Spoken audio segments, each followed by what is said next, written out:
in the changing room of Toulouse, and some of the legends that have worn this jersey.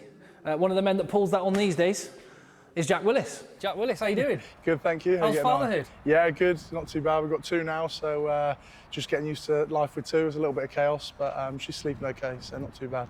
I'm fascinated, Jack, to know what you knew about the history and the reputation of Toulouse before you came. I think when everything happened at Was, things were a little bit crazy in England at the time, and then I said to my agent, look, have a little sort of scout out of France. And then when I heard Toulouse were interested, I couldn't really believe it, to be honest with you. I was thinking, well, have they got it right? Are they sure they know it's me? And I think when a club like Toulouse, with the history in the European Cup and their ambition year on year to win trophies, is something that I've always admired. And yeah, having the opportunity to started off with a Zoom call and it went pretty well, and now to be here, it feels a little bit surreal. And to win a trophy already. You said it's a club steeped in tradition and wins, and you've bagged one already. Yeah, I was pretty happy with that. Thibaut did a similar thing a few years before. I remember when I was still at Was, I was thinking, God, look at that fella, he's won the European Cup. He did a double, so he actually topped me. He won European Cup and top 14 on first year, but yeah, it was an incredible way to finish last year. It was obviously lots of ups and downs mid-season coming out here, and yeah, really, really special. Just thinking about that side of it. Did you know about obviously what they've won, how successful they are? Did you know about the passion and that side of it? I probably didn't.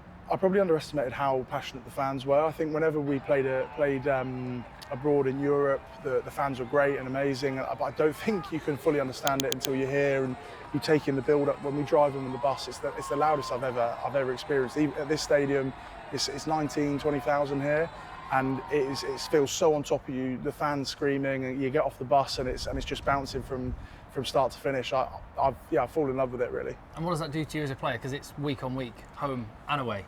Yeah, I think that's the thing that's quite exciting. I think there's no match that feels like a small game in the top 14, and I think every time you arrive to away, you're getting booed, you've got people shouting at you, and I just love it. I think it's something that you've got to take in and enjoy, because your career doesn't go on forever, and I think they're pretty special moments each week, and I feel very grateful to be running out here, and away games are just as fun. On the rugby side of things? Rugby is, I think that's probably one of the biggest positives here, other than the lifestyle and the culture that's here. I think being able to train with the quality squad that we've got week on week, you feel like you're testing yourself, and it's not like you can sit there and be like, oh yeah, I'm playing this week. Week to week, you don't know whether you're going to be in the squad, whether you're going to make the team, and that challenge that's here, the competition that's here is something that I really enjoy. Yeah, there's a massive competitive environment here. Yeah. You've won loads of games when the Six Nations was on, so there's depth, massive depth as well. But everyone plays the same way. Like when you came over, again, did you realise about that, how this team play, how connected they are and playing the same way? Yeah, I think I probably again didn't understand how they managed to do that, and then I think when you train after a few weeks of training, we almost training intensity. It feels quicker than the game sometimes. It's constant offload. The breakdown is so quick, and you're encouraged to express yourself and go out there, and you're not hounded if you make a mistake. It's like, no, come on, right, try again. Obviously, if you're making a silly decision, you're going to be getting told off, but the focus is in trying to improve your skills, trying to test yourself in training, and I've enjoyed that a lot. I think for the first couple of weeks, I was like, right, I've really got to make sure I'm going after even the basic catch pass skills, offload skills, because that's what this club's known for and renowned for, and playing that offloading, quick rugby is something that I want to add to. Cool. We've talked about this a little bit before, but I remember the one thing that stuck with me was the contact rules are the same in much you do here than they were at Wasps when you were training there. Yeah. But what happened on the pitch is completely different. Yeah. Can you just explain to people back home, the rules? So in training, the rules are? Well, here quite often it will be quite clearly laid out whether you're allowed to compete at the breakdown or not. That'll be very structured, and Hugo will keep a nice eye on that and make sure it will call us in. Like, what you don't want is someone at 100%, someone at 70%, and that's when injuries happen and things go wrong. So I think quite often most of the trainings on a Tuesday will be a bit more intense, a bit more shoulders on, get in front, and so people trying to get their bodies in front, hold it down. Exactly, stick the tackle. And then towards the back end of the week that tails off. So sometimes on a day 2 we'll be allowed to go after the breakdown, but obviously same rules apply. Like in games, not trying to croc roll. It's just normal clear outs, and there's always a bit of a. If the opportunity's there, you go for it. If it's a bit of a cheeky one because it's training, you've got to leave it. So I think there's a good understanding of the level here, and if that sometimes raises because of tensions and stuff in the session, the coaches will pull it in and bring that back down. In those big intense sessions, if the body's not in front, they just can offload, right? We've got opportunity to offload, yeah. Which so Wasps, you did the same thing, but that's where did the same thing, yeah. So in Wasps, the body's in front. Yeah. Down you go. Yeah. If it's clearly not going to be a great tackle, they can offload. They can offload. Now they can do that in both environments, but what was the difference between the training sessions that you would talk to me about before? I think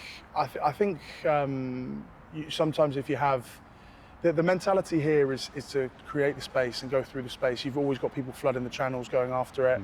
I think sometimes you could have the intensity in training not get called back, and it raises and raises and raises, and it goes a direction you don't want it to, which did occasionally happen back home.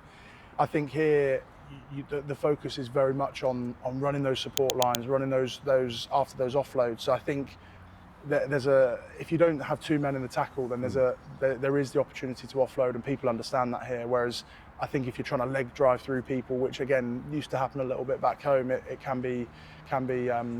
just causes a bit of issues in the session. Yeah, a bit of anger. Yeah, and we go back to people adapting and supporting you talked about. So here they practice a lot.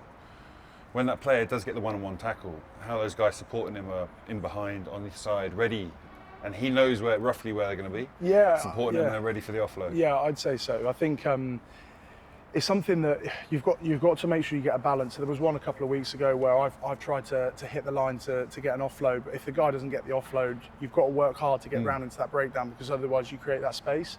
So you've got to make sure you get that balance of, is it really on? Is he going to be able to see me? Because if not, you're better off holding tight, making sure you secure that ruck for a quick ball, and we'll look at it next phase.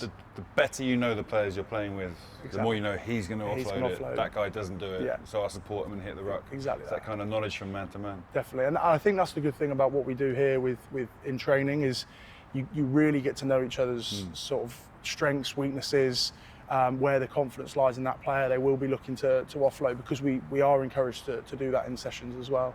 Yeah. Sometimes it goes wrong though, right? Yeah, which is the nice thing here is I don't feel like if you do something completely stupid and it's a bad decision, obviously you've got to expect something from the coach. You take some flack. Yeah, but if you've made the right decision, it's not quite the right execution. It's like, right, no one even it's get up, let's go again. And I really enjoy that, because sometimes if you're trying to play that way, if you've got this pressure over you just suddenly get the blinkers on. That's all that happens. So I think when you feel free like that, you can actually play in a better way. What's your views on that? Well, I'm just going to pick up on what Jack mentioned a moment ago. He said you get to know each other's strengths and weaknesses. That suggests that maybe Antoine Dupont has a weakness. That's what it is. I haven't found it yet, so I'm still studying that one. The other thing I noticed was that ever such a little grin came across your face when you mentioned the offloading and the handling. Has that liberated you a bit? I feel so. I wouldn't. Back in England, my dad always makes a bit of a joke of it. Really, like watching me play back at Wasps, it was very much tuck it up the jumper and see how far you can get. Which I think that's probably a mentality I maybe created myself. It was like almost like don't want to make a mistake, just do the simple things, which is important at different parts of the game. But I've really enjoyed trying to bring out another side of my game that I didn't see. Like I throw more passes here in a game that I probably threw in 5 or 6 at Wasps. So yeah, it's just trying to add to the game for the way we try and play. I want to add in attack, not just in defence. And you mentioned your dad. Joe told me that he watches all your games multiple times. What's his latest feedback been? Yeah, well, he'll watch it, and I don't think my mum enjoys it quite as much. He's watching the game for the 7th time, and I'll get a text, but he's always like counting out my stats for me. Before the guys here have even got the stats, I've already got it from my dad, which is great. But I think what I've enjoyed, the relationship between me, my dad, and my brother, we'll always be pretty honest with each other. I think we know as well, like if I walk off the pitch, I can just tell, without him saying a word, I can tell by his reaction if he feels like I've played well or not. And you can just see it in his face and the energy. What does he look like when he's not happy? If he's not happy, it's just, well done, mate, right, one of them. But if he's like, oh, come here, like a bit more energetic if he's happy. But I love having the guys come out here as well, because I think by the back end of Wasps, unfortunately, the way things have gone with COVID and the number of supporters at the game wasn't as high as it was previously.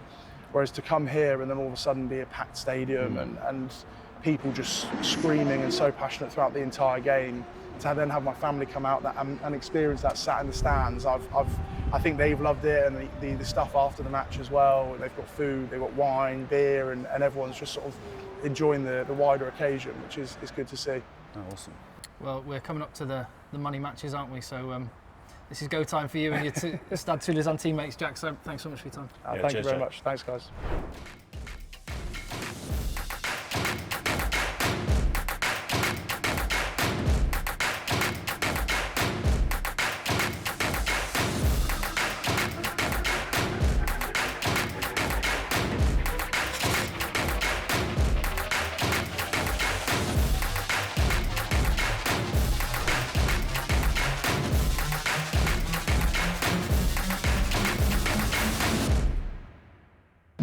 What's your thoughts on the top 14? Yeah, it was quite eye-opening going into a first game. You know, it was an away game at racing, but even the crowd, intense. You walk through a tunnel and there's flares, and it's a good competition. So when you play at Chaban in front of a full house, yeah, it's unbelievable. Yeah, I think we get like 32,000. It's at a sold-out venue. It's incredible. You know, they're vocal. They have the Mexican wave going around the stadium consistently throughout the game. They have flags, and you know, they live and breathe rugby here in Bordeaux, and they really love it. How's that compared to your experience at London Irish, for example, when you were back playing in the Premiership in England?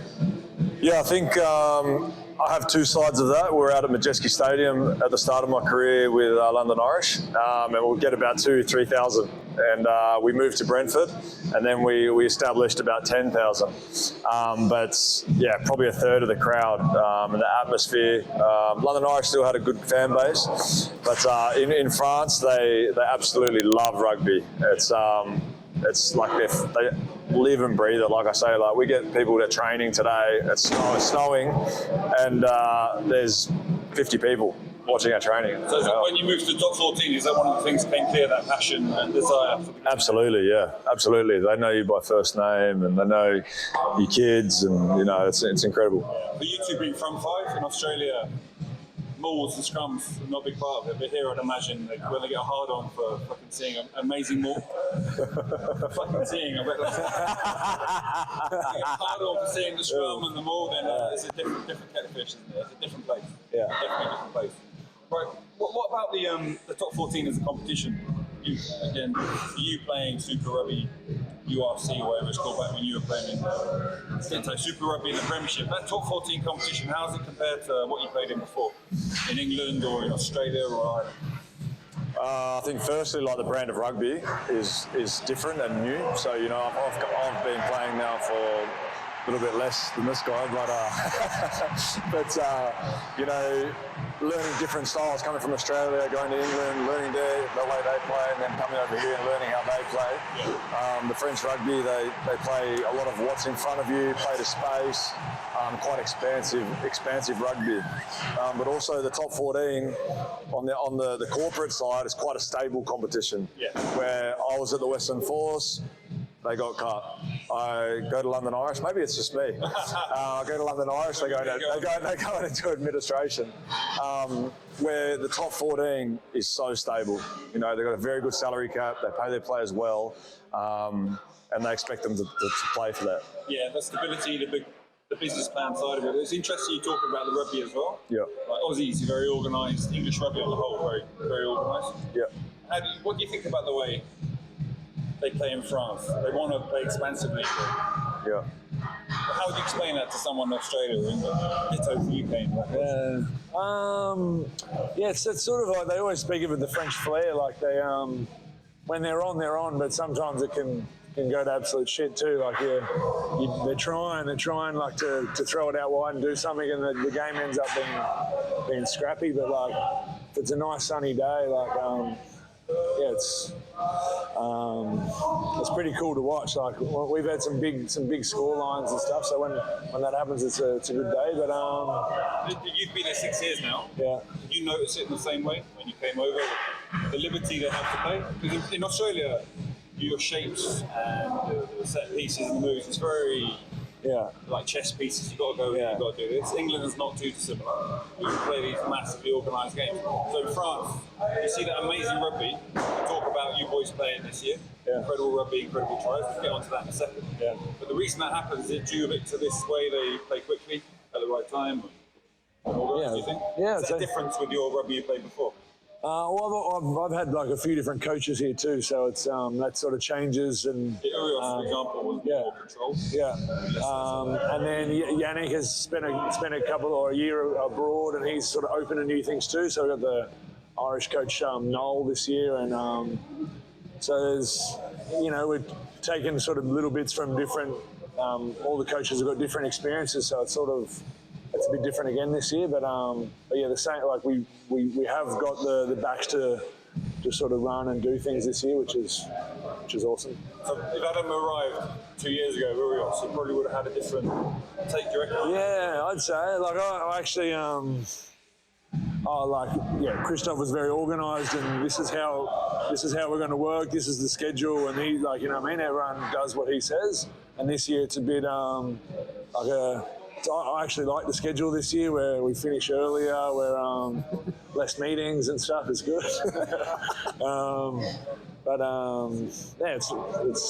It's sometimes it's good to have a change too. Like, if you have the same coach for a while, like a bit, breath of fresh air. So it's you're certainly, from what you said, you're certainly feeling that breath of fresh air he's talking about. Coming here must be good fun playing. Yeah, I quite enjoy it. That's the reason why you play rugby, is you want to play what's in front of you. You don't want to be caged into, well, we have to kick contestable here, or we have to maul here, because it's a high percentage play to get us up the field, and it's like chess, like you were saying. What the strengths of Bordeaux at the moment, when you watch you guys play, is you're talking about these moments when they happen. You got some players who can just rip them open. Like, what do you call? You talk about those strengths when you guys playing at the moment. How do you feel? How do you feel the team play? What are their strengths? You explain to someone back in Australia now, or it's over you. And what do you say the team's strengths are?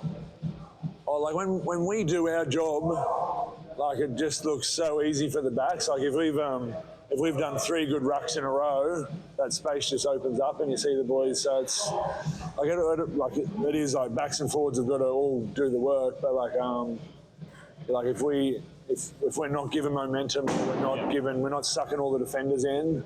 It can be hard for our backs, but so the moments when you're not working, when you as a front five or front forward back aren't creating that fast ball or go forward ball, and they still try batshit crazy offloads, you're going to pay for it. But as soon as you get a good ball, or the opposition, say fuck up. So as soon as you get great good quality ball, or the opposition gets something wrong, and it's those moments this year, your back line just.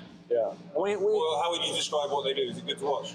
Well, we have done well with the counter-attack. Like, counter-attack this year has been a big thing for us. So, like, when a ball is on the ground, like, few passes and get out wide and find some space. And then you just testing the other team's reaction from attack to defence. Talk about the strengths of the team, their ability to counter-attack, play that fast ball, and just get the team focused. Who are the players for you stood out this season? Which players in your mind? I'm loving playing with them. I really enjoyed playing with this guy. Well, like, the guys that are already in, like, the French squad, you half expect it. Like, so Jalibert, Max Luku, Damon Pinot, Louisville Barry. But, like, the one for me that's probably stood out is Pablo Alberti. He's been really good. Like, he just sort of is in and away against Clermont and things like that. He's been, I wouldn't be surprised if they sort of called him up into the French squad maybe. But, all picking because of his moustache. Yeah, maybe in his mullet, but maybe they change up. But yeah, those sort of guys like Jalibek and his little change of speed or a chip and chase. Max is always there. Like, he's like, it's hard to. On Taps has been good too. I think Ben Tapawai brings a lot of go forward or gives, like, the system a bit. Like, I feel like we're more structured when he's playing. So he gives a hard line. You go forward. Like, that older, he's sort of experienced and stuff. So you guys haven't done your job. Maybe he could play that fast ball to give them that opportunity. How about you? Coming over, yes, pretty good I think players that are Irish. Yeah, absolutely. But I think for me, it's like probably more based around the forwards. As they're like Big Tommy Afuna, like played an incredible game on the weekend. And whenever there's a hard carry that needs to be made or put you on the front foot, he's there putting his hand up. And then like no one's looking around thinking who's going to carry. He's just putting his hand up and he's putting his head down and he's just running straight. There's nothing better as a teammate, just having that, you just know every time he's going to be there. Tavita Tatafu, who's come from Japan. We didn't know how he was going to play in the French competition because, you come from the Japanese comp, not too many games. There's probably like 10 to 15 games to come in and play in a 30-game comp. And he's been incredible this year. His engine's unreal. His carries, he always, like Ben, he's always on the front foot. And that lets us play on the advantage line for our backs. And so those two for me, like they've really stood up this. Yeah, players like that are key. As you were talking about earlier, if you don't create that fast ball, you can't do much out of that. He was brought up in Japan, wasn't he? He spent his youth. Yeah, I don't know what age, but I think he spent 10 years there.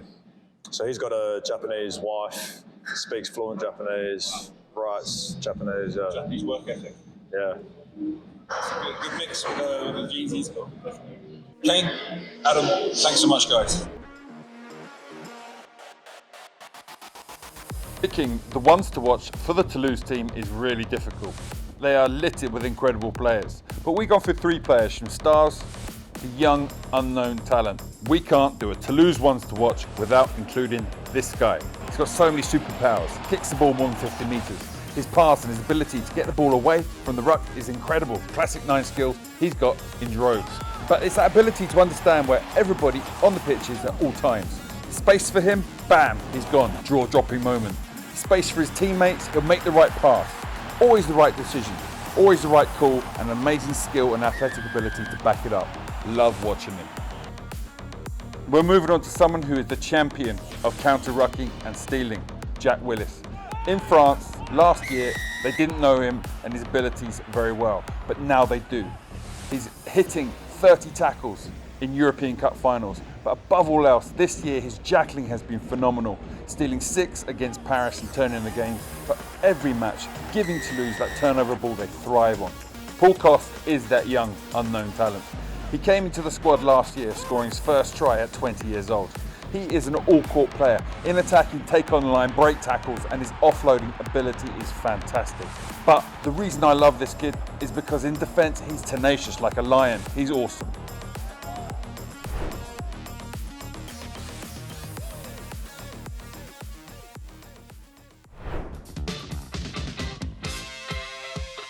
Joe does. Joe does. The top 14 season is 10 months long. If you add the European games to that season, that's 40 plus matches. Toulouse have been fighting on 2 fronts. Now, they've been rotating their team, resting players, making sure they're as fresh as they can be. The first team's only played 4 times together in the last 2 months. Bordeaux, on the other hand, have not had any European distractions, but they've been using the same team over and over. However, the Toulouse team have lost several powerful forwards. Miafu, Baye, Anthony Gillon. None of these players are featuring in the final. Some of the most powerful tacklers, some of the most powerful ball carriers and powerful ruckers. Yep, Bordeaux, also they have lost players like Ben Tamifuna. But on the whole, it's Toulouse who've lost more of their power players. And against La Rochelle, we saw that La Rochelle dominated them in the physical collision area. Chop tackles, counter-rucking, turnovers. The La Rochelle team, time after time, prevented Toulouse from playing how they normally like to play. That is, creating fast ball or offloading, and then playing on top of it, and flooding the space and dominating the opposition. A team who normally offload more than anybody else by a country mile in the La Rochelle game was their lowest offloads of the season. If Bordeaux can go at them with the same intensity, the same quality of tackle, the same quality of counter-ruck, the same quality of jackling, then they can create turnovers like this. And the difference between Bordeaux and La Rochelle is huge when these turnovers happen. Bordeaux can just cut teams open when they have this opportunity after a turnover. They're an amazing team in these situations. If Bordeaux have any hope of winning, they have to get close to what La Rochelle did in the collision area against Toulouse. Now we're going to talk about kicking. Yep, collisions, they're going to be vital, but out the back, if they kick poorly, they're going to pay for it. La Rochelle, normally a fantastic kicking team, kicked poorly and gave up 3 scores, 3 tries, because they didn't execute their kicking game correctly. Now, this makes a massive, massive difference in a game of rugby. Last time Bordeaux played against Toulouse, after a poor kick, they paid for it. This kick, with a poor chase behind, opened the door for Toulouse to start playing with their tempo. And once they start raising the tempo and playing with speed, it's hard to put the cork back in the bottle. Now, if that had been a good kick with a good chase behind it, Toulouse would never have had this opportunity. Now, in a match like we're going to see at the weekend, the final of the top 14, every kick, every chase has to be spot on if Bordeaux want to have an opportunity to win this match. So this is going to be a huge, huge part of the game. Bordeaux do not want to give Toulouse opportunities to play like we see here. But Bordeaux are very comfortable using their kicking game. We see from these possession stats, they're far more likely than Toulouse to give the opposition the ball, then use their defence or their kicking game to create an opportunity out the back. We can see here some of the amazing kicks they can make that give them field position, give them opportunities, and give them penalties, which give them chances to score. This 50-22 led to a try directly against Stade Francais. The Bordeaux team are very comfortable using their kicking game to pressure the opposition. They also have a maul that when they get that field position, they can use to score points. Their maul is very dangerous, a weapon they've used often this year. Luku and Buros are going to be vital in this weekend's game. Kicking long, kicking high, contesting aerial catches, these guys are brilliant in these areas. Bordeaux need these guys on form. Now we return to the collision. Looking at the defences, the Bordeaux and Toulouse defences are not the best in the league, but their attacks are. Now this is because when they attack, they sometimes make errors, which lead to opposition getting field position or scoring or winning a penalty. This is why their defences are lower down in the league, and this is why the collision is vital. Stade Francais did not give Bordeaux many opportunities. This was because the quality of the tackling was very high. They dominated a lot of collisions and they caused a lot of turnovers. But the big difference between Stade Francais and Toulouse is this, that when Stade Francais make a turnover, they will not go into an attack anything like Toulouse can do. Here is a turnover from the last time Bordeaux played Toulouse. This, again, pops off the cork and then Toulouse, they're off. Seeing the kind of rugby we love to see. Listen, Bordeaux are not going to change their DNA. They're a team who have built a season from attacking like they have done, attacking in a style that everybody in the UK has come to love. In defence, if Bordeaux can shut down the offloads, they can stop Toulouse from getting fast ball. If they can react together when Toulouse do get those little opportunities, create a dominant collision and slow it down again, they can win this game. If they can't, and let Toulouse play like we see here, then I think Toulouse will win this match. To allow the Bordeaux team to do this, certain players are vital. Max Lamotte will be huge in this game. Ball stealing, tackling. Tatafu, both in attack and defence, creating fast ball around collisions. He's done it all year. And Adam Coleman, rucking, mauling. This guy is a machine, a powerhouse who can make a difference in this match.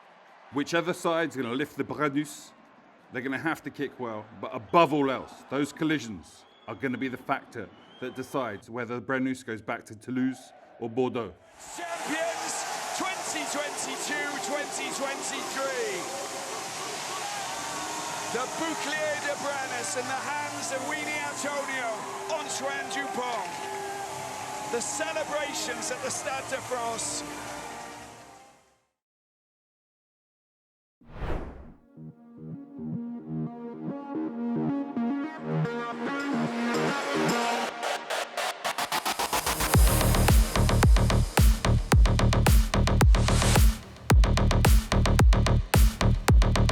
Damien Penaud, 192 centimetres tall, nearly 100 kegs. What an athlete this guy is. But it's not those athletic abilities that make the difference with this player. It's his ability to smell the try coming, to be in the right place at the right time. And then when he is in the right place at the right time, he's got the gas, he's got the skill to finish off all of those scores. This player has joined UBB this year and he's made such a difference. His try scoring record per match is phenomenal. And when you have a player like him in the team, any opportunity you get, he will take it. He could be another player who can make a massive difference in the final at the weekend. LBB, Louis Bielberry. This guy's a talent, already in the French squad, and not just for his speed and step. He is tenacious, never gives up. The number of tackles, like the ones you're seeing now he's made this year, is phenomenal. This guy gives up nothing. He's not just a tackler, he can steal, he can kick, he's got a great all-court game. But above all else, he has the X factor in attack that we love to see in our wingers. Look at the speed, the step, and his ability to send that try line. Next up, we have Maxime Lamotte. Do not let the ginger hair, the chubby body, and the translucent skin trick you. He is an incredible player. He can steal balls. He can make amazing tackles. Of course, he's a hooker. He's throwing in and scrubbing good. But he's also in attack a player capable of beating Dupont. He's a player capable in defense of chasing down a 15 after 90 meters of sprinting and forcing him to make a terrible kick into touch. Ubudi on the attack again. And above all else, he's capable of doing X-factor plays like this. This ain't something you see every hooker do. This guy is a great talent as well.